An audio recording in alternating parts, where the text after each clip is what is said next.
Xabi Alonso managed him at Bayer Leverkusen. They obviously had an incredible time there with the unbeaten season that they had. And he was instrumental to that team because he was basically almost a player manager on the pitch. He's going to want people that can understand his system, that he's worked with before, that he can trust.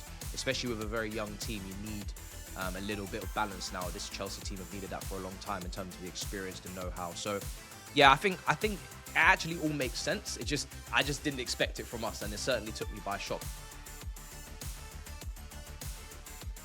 Hello, welcome to The Window, brought to you by talkSPORT. I'm Anna Smith, and today I'm joined by Chelsea content creator Matisse Armani. Matisse, thank you so much for joining me. Firstly, can I get your thoughts on the Granit Xhaka stuff that's going around at the moment, this £8 million bid? Alan Shearer called it embarrassing. What do you make of it? I was shocked when I initially saw it because we know that Chelsea and the ownership, they don't tend to go for players of this age. They have a strict rule of going for players 25 or below to kind of obviously have that resale value, to have the opportunity to develop and to make potential money on if they don't work out, and it's more of a business-led model. But when you go for a 33-year-old who's going to turn 34 this year in Granit Xhaka, there is no resale, there is no profit margins to be made, only losses. But this is exactly what I feel the team need. I was surprised, but I guess when you sit back and look at it, Xabi Alonso managed him at Bayer Leverkusen. They obviously had an incredible time there with the unbeaten season that they had. Won the German Cup as well, obviously lost the Europa League final. And he was instrumental to that team because he was basically almost a player manager on the pitch. You saw it with Sarri and Jorginho at Chelsea as well in 2019. You do need sometimes that leader on the pitch that's been there and done it. And he was massive for them. So I think Xabi Alonso, as a manager, not as a head coach, and that his new title, his new term, he's going to want people that can understand his system, that he's worked with before, that he can trust. Especially with a very young team, you need a little bit of balance now. This Chelsea team have needed that for a long time in terms of the experience, the know-how. So, yeah, I think it actually all makes sense. I just didn't expect it from us, and it certainly took me by shock. But the 8 million bid, I think, is a little bit below the belt, just purely because you know that Sunderland really don't want to sell their talisman. He was probably their best player last season. So, certainly all the Sunderland fans I've spoken to, they say he was instrumental, he was key. And they just qualified for Europa League as well. But I do think there's a middle ground because I think what they're asking for, which is 25, 30 million, is far too high for a 33-year-old. We've not seen fees like that for a player of that age in the Premier League. I think the most was maybe Ronaldo when he moved to Manchester United. I think that was around 17 million. I think they paid around 17 million for Xhaka last summer as well. So he's a year on, he's a year older. I think somewhere in between, maybe like 12 to 15 is where maybe the starting offer should have been, maybe around 12. But Chelsea, they know the player wants to join. And if he's going to cook up a fuss and he's going to really start putting his elbows out to get the move, then they have every right to try and see if they can get a good deal because they have spent a lot of money on players previously under this ownership, and they've probably overspent on quite a lot of those players. So if they're trying to get a bargain, I do understand it, as long as they do get this deal done if Xabi Alonso insists on it. How excited does this make you for the Alonso reign, seeing that this is the first thing that he's gone? He goes, I know this guy. We've seen what he did last season back in the Premier League. That's the person I want. How excited does that make you? It definitely gives me hope because I feel like every other manager or head coach we've had come into the club previously, they've always kind of had to almost bend to the infrastructure around them in terms of what the ownership want, which is young players, players that obviously are of a certain price range, a certain wage cap as well on that. So they maybe get their targets to fit within that model, and then it's a collaborative thing. But that is not what Chelsea need. Chelsea need someone that can come in here and say, guys, you've been failing. You know, you've missed out on Champions League 2 times out of the last 4 seasons. It's unacceptable. And this is what we actually need. And it's not within your model. It's not within your restraints. It's not within your kind of parameters. We need this and we have to get it. And as long as they actually get it, then we will definitely mark this signing as the first sign of change. A lot more change needs to happen. A lot more other players need to be moved on and come in. But if they do get this one over the line, and especially because he's not free, they are having to pay a fee, it does show that they are listening to the manager, because there's only Xabi Alonso that would make this demand. Nobody else in Chelsea would do this. Talking of players moving on, obviously Cucurella's gone. How much of a big loss is that going to be? Or does it give opportunity to the people that are already at Chelsea? Or is that you need replacements? I always felt like it was system based. Xabi Alonso, he used a back four at Real Madrid. I think he switched his system that he used at Leverkusen, which was obviously the back three. He had Frimpong at wing back, Grimaldo at wing back, who just went to Atletico Madrid. If he's going to play with a four, then I thought Cucurella could have made sense, because I feel like he's experienced in that position. He's kind of like a no-nonsense fullback. That's what he's gone to Real Madrid to do, to kind of almost compensate for maybe the lack of defensive awareness of a Vini, of an Mbappe on that left-hand side, give them the license to kind of focus on the attacking side of the game, whilst he just focuses on the defensive side. But if we are going to move to a three, and it looks like we are with the wing-backs that we're kind of looking at, then I feel like he doesn't make any sense. I was at the FA Cup final last season. We played against Manchester City. One of the few times we played a wing-back system, and it just doesn't work for him. He's not dynamic enough going forward. He doesn't offer you the width that's required to kind of go past players, to carry the ball, to cross the ball from those zones. All of his best work came, I'd say, in the last 5 games of Pochettino going into then the Euros with Spain, where he started to invert him into midfield from left back and use him in central kind of positions, or really, really, defensive in that four. And then also Maresca, he inverted him a lot as well. He really inverted him into the half spaces. He let him crash the box. He let him kind of run everywhere. He was fantastic in that sense, in terms of covering ground and getting amongst it and setting tempo for the rest of the team. Even though technically he wasn't one of the best players, he made up for it with his grit, determination, intangibles. But I feel, depending on the system, it's either going to be a understandable move, or it's going to, if they don't get an adequate player to go now and play on that left wing back spot, then it's going to look like we've kind of just pocketed the money, but we've not actually rebalanced the team. So I think Hato as well, his performances in 2026, certainly better than Cucurella's. I don't think Cucurella had anywhere near the level of season he would have expected to have for his own individual performance. And Hato is now very much trusted, it seems. Now, I do think we are slightly maybe pushing the boat out a little bit too much with this, in terms of he's still very young. I expect Hato to still go and make a couple of errors here and there. He's still, I think, only 20. That's very young for a centre-back. I remember when we had Christensen, similar age at Chelsea. He had his mistakes, famously a massive one against Barcelona at home, where Messi kind of capitalises and ends up taking us out the competition. Centre-back is a position that you do want experience. Even in the back three, you do want players that have kind of, really played a lot of minutes and gone through a lot of trials and tribulations. And especially if Chelsea want to be competing, then they do need to still look at that spot, because I don't want to put too much pressure on Hato, but he was brilliant. Okay, and then talking about some of the players that are still on the books, but there are a few question marks over. Obviously, Cole Palmer had a difficult season. Is that key for Alonso to get him firing again? Is he key to going forward to you having a successful season? Yeah, it's massive, absolutely massive. I mean, you look at Cole Palmer's performance for Pochettino in his first season. He was, for me, one of the best players on the planet. He was unplayable. Now, obviously, we had we had no Europe actually in that season, so it kind of allowed maybe for the one game a week, and obviously, who knows how it would have been if we had played, in all 4 comps twice a week, and maybe then the durability or the concentration levels are changing. But if he's on form, by far and away, he's Chelsea's best player, and certainly Chelsea's best attacker. If you want to condense it to that, we need him back, because we saw it. Then he started to tail away under Maresca in the first season. He still had really good playmaking, underlying metrics in terms of chances created. Jackson wasn't really finishing those. We weren't really clinical in the front line. And then last season, he was awful. He was really, really poor, nowhere near the level. Consequently, he's now missed out on the England squad position, which would never usually happen for him, because I was at the Euros final, Spain-England. Obviously, we ended up losing, but he came off the bench, impacted, got the goal.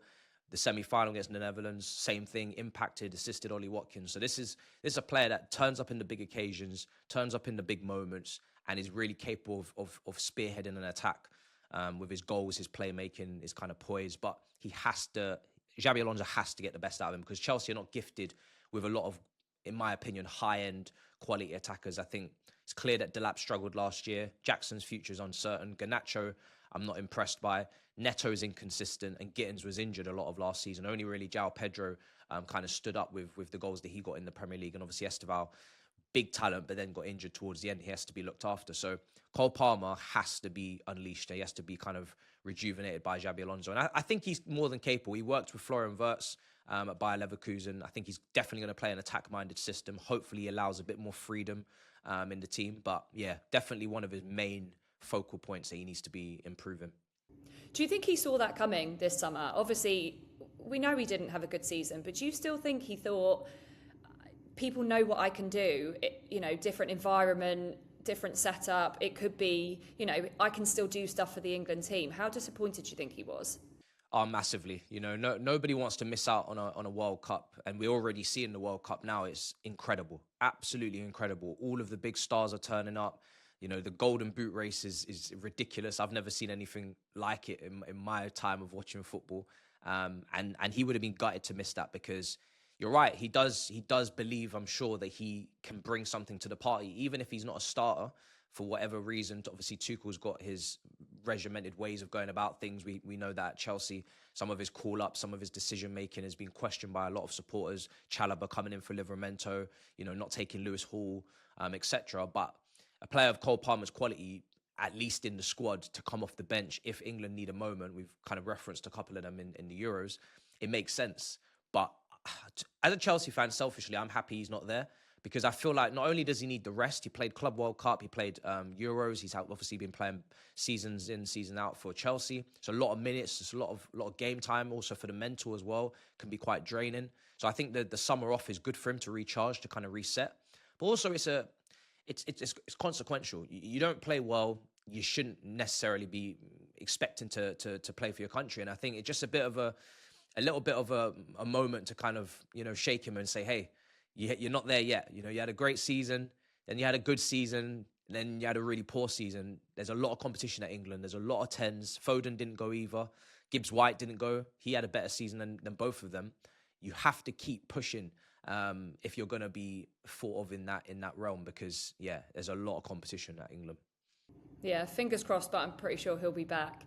The last person I wanted to talk to you about, Enzo Fernandez, I would say for me, watching as a neutral, I think he was the most exciting person that Chelsea had on the pitch last season. He's amazing to watch. He's a game changer. What do you think will happen? Do you think he'll go, or do you think this time next year, this time come August, he'll be starting for you guys and with Alonso could do something pretty special? This is a really tricky one, because I think again, system based, because Enzo Fernandez, for the last few managers, he's really struggled to play in the double pivot with Caicedo from an athleticism standpoint, coverage, just getting about. Not for the lack of effort. I think Enzo Fernandez is someone that will definitely leave it all out on the pitch. He's definitely a very passionate player.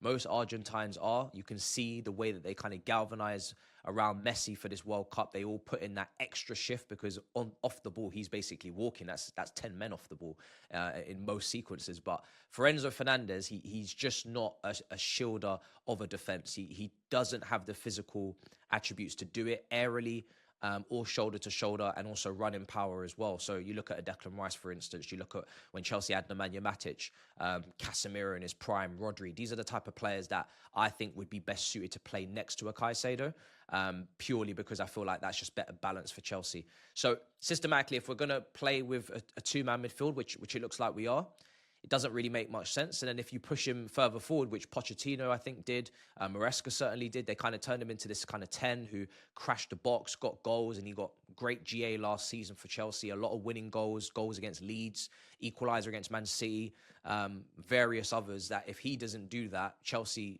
get even less points and potentially finish even further down the table. So he's very important. But in those kind of 10 or twin 10 positions, if that's what Xabi Alonso is going to play in that 3-4-3, again, running power, dribbling, ball carrying, transitions, that's not his game. He's very possession-based and possession-orientated. He needs to have his foot on the football to kind of control, dictate, switch play. But in terms of a team that is maybe trying to be a bit more dynamic, maybe won't have as much possession as people think. I don't think teams are going to be scared of Chelsea next season. I don't think they're going to be necessarily respecting of Chelsea, considering where we finished last season. We're going to need to have a little bit more dynamism, again, is the word, in certain positions. So I don't want to lose him because I worry about replacing him with the quality that it takes to replace a player of that level, especially when he's looking like going to Real Madrid. You know, if you're selling someone to Real Madrid, most likely they're a top player. But if it is the system again, you get the money, you've got to reinvest it properly. And then although you're getting rid of a top player, you might rebalance the team in a way that makes sense for the formation, for the system, and for other players around him. My thing with Real Madrid, are they going to stomp up the cash? Because every time I look at Real Madrid, apart from maybe this window with Jose Mourinho, who seems to have gone in there again with a lot of power, a lot of say-so. He's brought in Konate, brought in Dumfries. You know, he's now looking at this kind of massive midfield name. Are they gonna pay what Chelsea need them to pay to get this player? That is what my question and doubt is, because you look at this market, Anderson going for 116 million, Alex Scott being valued at 85. Enzo Fernandez is worth more than these guys. You know, he's done more in the game. He's won the World Cup of Argentina. Chelsea paid 105. So we're talking upwards of 120, 130 million for this player if we're going off current market values and current market rates across the league. Obviously, but I don't think Real Madrid have that kind of capital to kind of spend on that player. So let's see if it happens. Enzo's pushing for it, but I expect Enzo to be professional. If he doesn't get the move, he's got to kind of, you know, put that to the side and kind of just carry on, because these players, they have signed long-term contracts. They all signed, you know, really long 8-year, 9-year contracts, I think. So to amortize the contracts over the period. So when you do that, you don't give yourself much power to then say, oh, I want to go here, I want to go there. You were happy to sign the contract when you signed it. You know that, okay, it's a new ownership. They may have promised you certain things, project, etc. It's not going the way it planned, but that's football. You know, if you get injured, that contract maybe serves you well. Maybe you don't get back to your level. You've got that kind of security. Same way it goes the other way. If the club start underperforming, you got that contract. So I don't think, I think it's very 50-50. I think it's all dependent on Real Madrid and how much they really want to do exactly letter of the law what Jose Mourinho asks, and whether or not Jose Mourinho is hell-bent on he has to get this player. Because from my experience of watching Jose Mourinho at Chelsea, Enzo Fernandez is not the type of profile of midfielder that I think he would have been hell-bent on getting, like he has to get, because of the athleticism issues that I'm speaking on. But when I look at what Real Madrid lack, they do need an Enzo Fernandez in that midfield. And like you said, regardless of whether Real Madrid have the money or not, we know that they don't like paying for their players. So we'll see what happens. Lastly, we've all been watching the World Cup. There must be a couple of players that you've got your eye on that you think, if we could get those in at Chelsea, could change next season. Who are you after? Yeah, I mean, I've got one clear big target, and it's Bruno Guimarães at Brazil.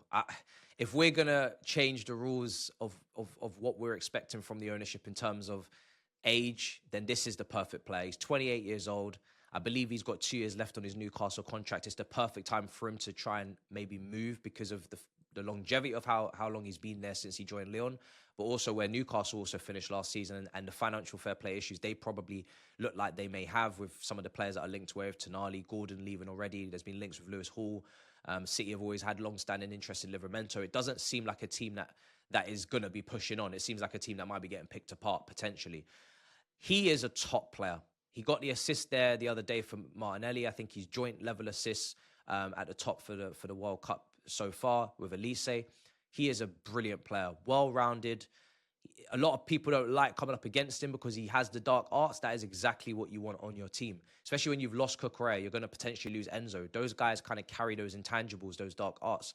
Bruno Guimarães has that. He's also captain, I believe, so the leadership quality comes in there, the experience, Premier League, international. And then when you just look at the array of traits that he has to offer, it's the perfect partner for Caicedo, because it's someone that is strong off the ball, has the ability to tackle, intercepts, get about, and do the coverage, put in the hard yards, but also goals. I was looking at his goal contributions over the last 3-4 seasons. He's always given you around 10 to 15 minimum goals and assists in the Premier League. And that's for a midfielder that's quite deep, allows maybe a Joe Linton to get forward, a Tonali to get forward, whether it was a Longstaff previously. He's not 10. He's not a player that's always in those areas, but when he is, he makes it count. And on set pieces, which Chelsea are very weak on, he's brilliant in the air in both boxes as well. So, and his passing range, I mean, we've seen it for Brazil. He's played some brilliant passes and has been doing that for Newcastle. So he just does everything for me at a very, very good level. I think he's very underrated. He is going to cost a lot of money at 28, probably with the going rate, at least probably 85 plus million. But I think you've got to pay. You know, that's a player that comes in, immediately improves Chelsea. And that is what Chelsea need right now. They need players that are going to form a spine, that are going to take this starting 11 to the next level and put them in positions that they've not been in under this ownership. If they continue to keep trying to, you know, bring in more young players don't improve young players for me. I think, you know, Azpilicueta, Reece James, I look at Tammy Abraham, Giroud, I look at balance and contrast. And Andre Santos, you want him to develop? Bruno Guimarães around the place would be perfect for him. Well, Matisse, I've got my fingers crossed for you. We'll see what happens. Thank you so much for speaking to me. It's been an absolute pleasure. Thank you. Pleasure. Thank you.